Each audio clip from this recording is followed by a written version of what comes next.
Hey, thanks for joining me today. It's Friday, May 7th. It is a Fact Check Friday.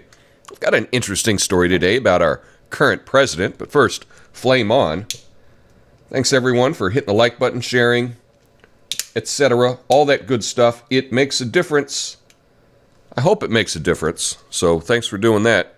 Today we're talking about Joe Biden. He made an announcement, made a little speech at the Amtrak celebration. It was for 50 years, Amtrak, last Friday. And it's really interesting what's going on in fact-checking because he made some claims in it that seemed a little off to me. And I looked at Politifact. They didn't cover it. I looked at Snope's. They didn't cover it. I looked at Factcheck.org. They also did not cover this story. Neither did the USA Today or New York Times or AP Fact Check.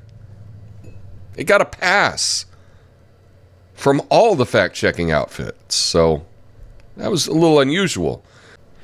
But so Joe Biden was out there. He made some claims when he was talking in his blue presidential ball cap.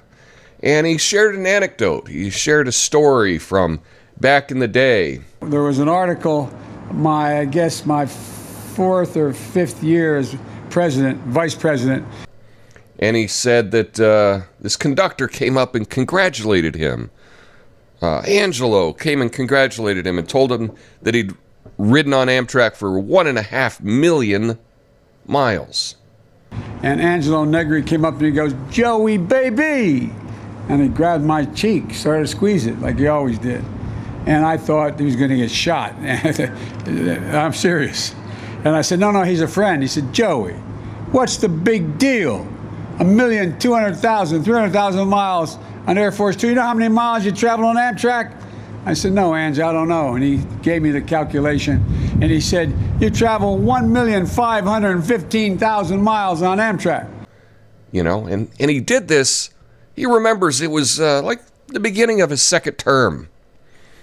And he was going back and forth on Amtrak every day because his mother was sick. He was going back to visit her. The Secret Service didn't like it, but I used to like to take the train home. My mom was sick, and I'd try to come home almost every weekend as vice president. So, yeah, let's do an easy fact check here. Well, is any of that true? Does it really matter? Because the press treats Biden as if he's a doddering old fool, and so therefore he doesn't need to be fact-checked. Yes, he makes these stories up. Yes, he talks about corn pop and a lot of stuff. He exaggerates everything, but that's folksy Joe. That's just what he does, and so therefore he should never be called out if he exaggerates any story. It's interesting. So just to fact check this little story that he told the other day, his second term was in 2013. So that's when he's talking about. This conductor, Angelo, that he mentions by name in the video, retired in 1993, 20 years prior. So it probably didn't happen when he said it happened. Also, he was talking about going home to see his mother every day. Yeah, she passed away in 2010. So that's not true either. Now, I'm sure that Biden had memories of going home to visit his mom. Sure. I'm sure he had memories of this train conductor. Okay. But this little story where he came up to him during his second term and congratulated him and told him he traveled over 1.5 million miles. Yeah, that didn't happen. Not in anybody's world. Super easy to check. None of the fact checkers decided that this was worth their while. This is not worth their time. From the Washington Examiner yesterday, Biden receives less negative media coverage than any president on record, while Trump received the most. That was a study. And says Biden's received less negative coverage in U.S. media than any president in the last 30 years. The study found that only 19% of coverage of Biden's first 60 days in office had been negative, which ranked him the best among presidents in the last 3 decades. Bill Clinton had 28% negative coverage, George W. Bush 28%, Barack Obama 20%, Donald Trump had 62% negative coverage in the same amount of time. Everyone saw more negative coverage than Biden. It's interesting that you really do get what you look for.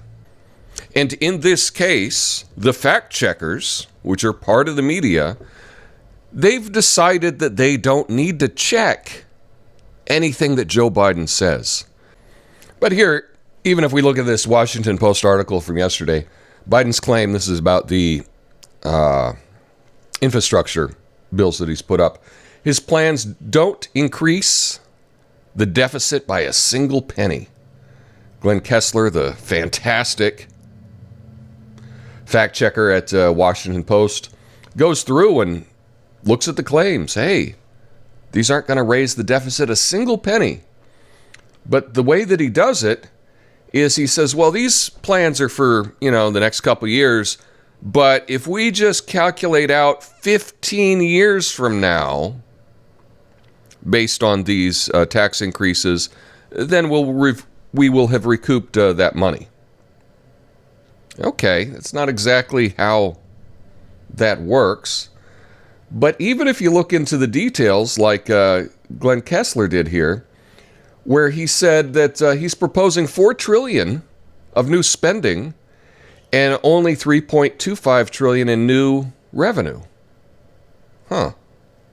But yeah, whatever. That doesn't really matter to Glenn Kessler. Let's get down to what he says. If this is true or not. Is this true? Verdict pending. Hey, we don't know because it hasn't happened yet, so we can't fact check it. Yeah. That's some nice, positive coverage for Joe Biden done by the Washington Post. And that's the thing. If you don't fact check someone, then they can't be wrong. So in the initial story today about the Amtrak story, in his second term where he was going to visit his sick mother and Angelo, the guy that's been retired for 20 years, told him a story. Yeah. If you don't fact check it, then he can't be wrong. So the fact checkers are doing their job. They're carrying water for Joe Biden, the administration. They're on your side. But hey, that's just my take on it. Let me know your thoughts in the comments. I hope you have an awesome weekend. Peace.